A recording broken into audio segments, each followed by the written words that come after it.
அன்பார்ந்த நேயர்களே, விறுவிறுப்பான தமிழ் கதைகளை கேட்டு மகிழ தமிழ் ஸ்டோரி புக்ஸ் சேனலை சப்ஸ்கிரைப் பண்ணுங்க.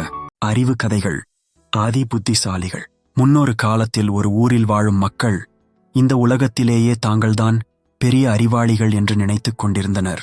மற்ற ஊர் மக்களை ஏளனமாக பார்த்தனர். ஆனால் இவர்கள் அனைவரும் சரியான முட்டாள்கள் என்பது இவர்களுக்கு தெரியாது. ஒருநாள் அவர்கள் மரத்தால் ஒரு பெரிய வீடு கட்டத் தீர்மானித்தனர். அதற்கான நல்ல மரத்தை தேர்ந்தெடுப்பதற்காக அவர்கள் காட்டுக்குப் போக முடிவு செய்தனர். அப்பொழுது அவர்களில் மிகவும் அதிபுத்திசாலியான ஒருவன் சொன்னான், நான் குதிரை வண்டியில் ஏறி முதலில் போகிறேன், நீங்களெல்லாம் பின்னால் வாருங்கள் என்றான். எல்லாரும் அதை ஏற்றுக்கொண்டனர். அதிபுத்திசாலி குதிரை வண்டியில் ஏறி காட்டுக்குப் பாய்ந்து சென்றான். ஆனால் வழியில் அவன் குதிரை வண்டி ஒரு கல்லின் மீது ஏறியதால் கவிழ்ந்தது. அவன் கையில் இருந்த கோடாரி தூரத்தில் சென்று விழுந்தது. அவனும் ஆழமான ஒரு குழியில் விழுந்துவிட்டான். பின் எழுந்து கோடாரியை மறந்து சென்று விட்டான். குதிரை வண்டிக்கு பின்னால் வந்த மற்ற அறிவாளிகள் அதிபுத்திசாலியின் கோடாரி வழியில் கிடப்பதை பார்த்தனர். அவர்களில் மிகச்சிறந்த அறிவாளி அவன்தான் என்பதால் அவன் கோடாரியை விட்டுச் சென்றதற்கு ஏதும் முக்கியமான காரணம் இருக்கும் என்று மற்றவர்கள் நினைத்தனர். அதனால் எல்லாரும் மரம் வெட்டுவதற்காக தங்கள் கையில் எடுத்து வந்திருந்த கோடாரியை அப்படியே போட்டுவிட்டு தொடர்ந்து சென்றனர். காட்டுக்குச் சென்று வெட்டுவதற்கு ஏற்ற மரத்தை தேர்ந்தெடுத்தனர். ஆனால் யார் கையிலும் கோடாரி இல்லையே. பிறகு எப்படி மரம் வெட்டுவது? எல்லாரும் ஒன்றாக அமர்ந்து இதற்கு என்ன வழி என்று சிந்தித்தனர். அவர்களில் ஒரு அறிவாளி, இந்த மரத்தின் கிளையை பிடித்து தொங்குகிறேன், நீங்க மாற்றிரம என்னுடைய காலை பிடித்து தொங்குங்கள். அப்படி தொங்கினால் மரக்கிளை வளைந்து ஒடிந்து விழும், நாம் அதை எடுத்துச் சென்று வீடு கட்டலாம் என்றான். எல்லோரும் அதை ஏற்றுக்கொண்டனர். அந்த அறிவாளி சொன்னது போலவே செய்தனர். மரக்கிளை ஒடிந்து கீழே விழும் நேரத்தில் முதலில் மரக்கிளையை பிடித்து தொங்கிய அறிவாளியின் கை வழுக்கியது. கை வழுக்கி அனைவரும் கீழே விழுந்தனர். மரக்கிளை முன்பு இருந்தது போலவே ஆனது. அவர்கள் அனைவரும் மீண்டும் கூடி அமர்ந்து சிந்தித்தனர். அவர்களில் ஒருவன் அப்போது நல்லபடியாகச் சிந்தித்தான். அவன் சொன்னான், நண்பர்களே, நாம் திரும்பிச் சென்று வழியில் போட்டுவிட்டு வந்த கோடாரிகளை மீண்டும் எடுத்து வரலாம். அதைத் தவிர நமக்கு வேறு வழியில்லை என்றான். அவ்வாறு அவர்கள் சென்று வருவதற்குள் இரவு நேரமாகிவிட்டது. வேறு வழியில்லாமல் மரம் வெட்டாமல் வெறும் கையுடன் கிராமத்திற்கு சென்றனர். வழியில் கிடந்த கோடாரியை எடுத்துச் சென்றிருந்தால் வேலை சுலபமாக முடிந்திருக்கும். அன்றிலிருந்து யாரும் தங்களை அறிவாளிகள் என்று சொல்லிக் கொள்வதில்லை. அவர்களின் கர்வம் அடங்கியது. அறிவு கதைகள். திருந்திய மகன். சிவாவின் தந்தை கல்லுடைக்கும் கூலித் தொழிலாளி. வெயிலில் மாதம் முழுவதும் உழைத்தாலும் கூட அவருக்கு மாத வருமானம் மிகவும் குறைவுதான். அந்த வருமானத்திலேயே அவர் குடியிருக்கும் வீட்டுக்கு வாடகை, உணவு மற்றும் இதர செலவுகளையும் பார்த்து கொள்ள வேண்டும். தான் படும் கஷ்டங்களைப் போல் தன் மகன் கஷ்டப்படக்கூடாது என்பதற்காக சிவாவை நன்றாக படிக்க வைக்க வேண்டும் என எண்ணினார். சிவா 9ஆம் வகுப்பு படித்து வந்தான். சிவா கடமைக்காக பள்ளிக்கு சென்று வந்தானே தவிர ஒழுங்காக படித்து வாழ்க்கையில் முன்னேற வேண்டும் என்ற எண்ணம் அவனுக்கு சிறிது கூட இல்லை. பள்ளியில் சிறிது நேரம் இருப்பான். பிறகு சில மாணவர்களுடன் சேர்ந்து விளையாடிக் கொண்டும் பொழுதை கழித்து வந்தான். தன் தந்தையிடம் செலவுக்கு காசு வாங்கிக் கொள்வான். அவர் சிவா தனக்கு ஒரே மகன் என்பதாலும் படிக்கும் மாணவர்கள் ஏதாவது வாங்கிச் சாப்பிடுகிறார்கள் என்றும் எண்ணி அவன் கேட்கும் பொழுதெல்லாம் பணம் கொடுப்பார். சிவா தன் தந்தையார் கொடுத்த பணத்தை வாங்கிச் சாப்பிடாமல் தீய நண்பர்களுடன் சேர்ந்து சூதாட்டம் ஆடினான்.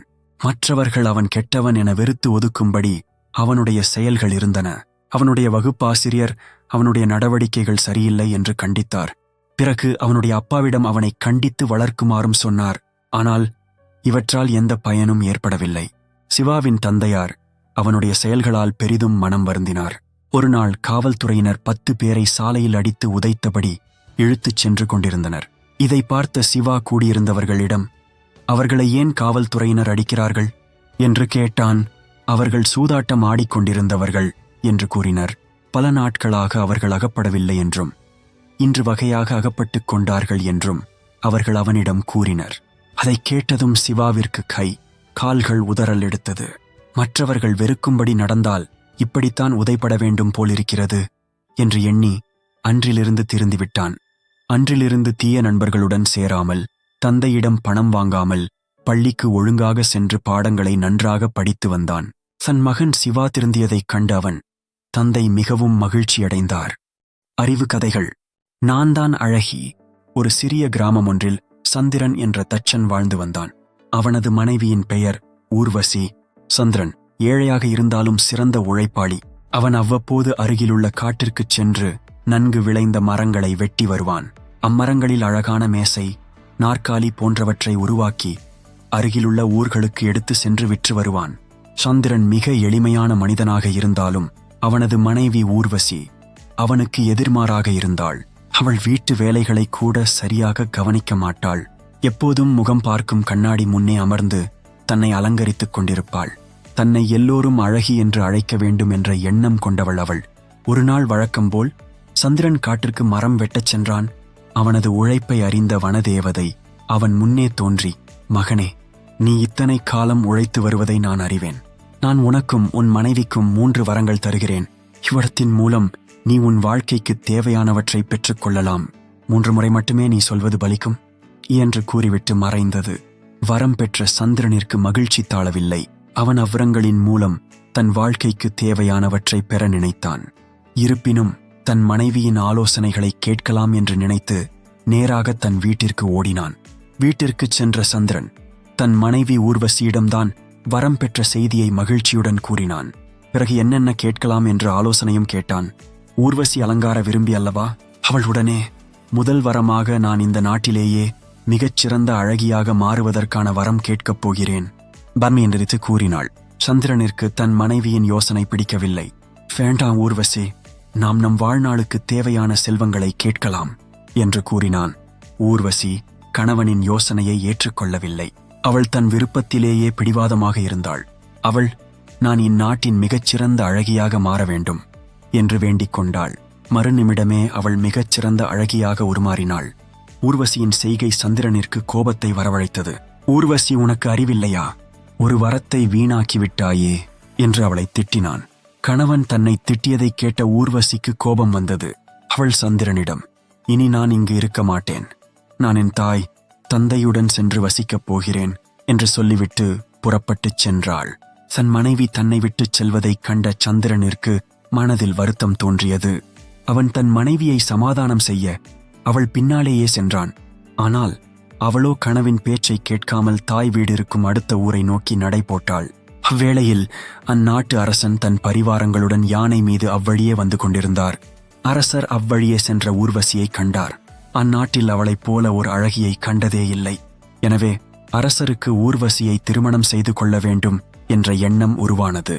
அவர் தன் படை வீரர்களை அழைத்து ஊர்வசியை இழுத்து வரும்படி உத்தரவிட்டார். படைவீரர்களும் ஊர்வசியை நோக்கி விரைந்தனர். அவர்கள் ஊர்வசியின் கைகளை பிடித்து அரசரிடம் இழுத்துச் சென்றனர். ஊர்வசிக்கோ அழுகை வந்தது. கணவனிடம் கோபித்து, இவ்வாறு படை வீரர்களிடம் மாட்டிக்கொண்டோமே என்று எண்ணி வருந்தினாள். படை வீரர்களிடம் தன்னை விட்டுவிடுமாறு கதறினாள். சாய்க்கவில்லை. நடந்தவை அனைத்தையும் சந்திரன் பார்த்து கொண்டுதான் இருந்தான். தன் மனைவியை படை வீரர்கள் இழுத்துச் செல்வதைக் கண்ட சந்திரனுக்கு என்ன செய்வதென்று புரியவில்லை. திடீரென்று அவனது மனதில் வனதேவதையின் வரம் நினைவிற்கு வந்தது. படை வீரர்களிடமிருந்து தன் மனைவியை விடுவிக்க ஒரே வழி இதுதான் என்று அவன் நினைத்தான். இப்போது என் மனைவி ஒரு குரங்காக மாற வேண்டும் என்று வனதேவதை மனதில் நினைத்து வேண்டினான் சந்திரன். மறுநிமிடமே அவள் ஒரு குரங்காக மாறிவிட்டாள். வனதேவதை தந்த 2வது வரமும் வீணாகிவிட்டது. படை வீரர்கள் குரங்குடன் அரசரை நெருங்கினர். படை வீரர்கள் ஒரு குரங்கை இழுத்து வருவதைக் கண்ட அரசருக்கு கடுமையான கோபம் வந்தது. அவர், நான் அழகியை இழுத்து வரச் சொன்னேன், நீங்கள் ஒரு குரங்கை பிடித்து வந்திருக்கிறீர்களா என்று கோபத்தோடு கேட்டார். அப்போதுதான் படைவீரர்கள் திரும்பி பார்த்தனர். அவர்கள் கையில் அகப்பட்டிருந்தது குரங்கு என்பது அவர்களுக்கும் தெரிந்தது. குரங்கை கண்ட அதிர்ச்சியில் அவர்கள் கைகளை விடுவித்தனர். இதுதான் தக்க சமயம் என்று எண்ணிய குரங்கு அருகிலிருந்த காட்டுக்குள் ஓடித் தப்பியது. தான் கண்ட அழகி எப்படியோ தப்பித்து விட்டாள் என்பதை அறிந்த அரசரும் தன் பரிவாரங்களுடன் வந்த வழியே சென்றார். சந்திரனுக்கோ இப்போது வேறு கவலை முளைத்தது. குரங்காய் மாறி காட்டுக்குள் ஓடிய தன் மனைவியை மீட்க வேண்டும் என்பதே அந்த கவலை. அவன் மீண்டும் வனதேவதையை மனதில் நினைத்து, குரங்காய் மாறிய என் மனைவி மீண்டும் பெண் உருவில் என்னிடம் வந்து சேர வேண்டும் என்று வேண்டிக் கொண்டான். சிறிது நேரத்தில் காட்டுக்குள்ளிருந்து சந்திரனின் மனைவி ஊர்வசி நடந்து வந்தாள். மீண்டும் தன் மனைவியை கண்ட சந்திரனின் மனதில் நிம்மதி தோன்றியது. ஆனால் வனதேவதை தந்த 3 வரங்களும் வீணாகிவிட்ட வருத்தமும் அவனுக்குள் எழவே செய்தது. சந்திரனிடம் வந்து சேர்ந்த ஊர்வசி, என்னை மன்னித்து விடுங்கள். நீங்கள் சொன்னது போல வனதேவதை அளித்த 3 வரங்களையும் நம் வாழ்க்கைக்கு தேவையானவற்றை பெறுவதற்கு பயன்படுத்தியிருக்கலாம். அதற்கு மாறாக நான் உங்கள் யோசனையை கேட்காமல் அழகியாக வேண்டும் என்ற பிடிவாதத்தில் 3 வரங்களையும் வீணாக்கிவிட்டேன். என்னை மன்னித்து விடுங்கள். இனி கண்ணாடி முன்னே அமர்ந்து எப்போதும் அலங்காரம் செய்து கொண்டிருக்க மாட்டேன். என் உருவத்தை பற்றி கவலைப்பட மாட்டேன். உங்களுக்கு தேவையான உதவிகளைச் செய்வேன் என்று உறுதி கூறினாள். சந்திரனும் தன் மனைவி திருந்தியதை அறிந்து மகிழ்ச்சியுற்றான். அவன் தன் மனைவியோடு தன் குடிசைக்கு திரும்பிச் சென்றான்.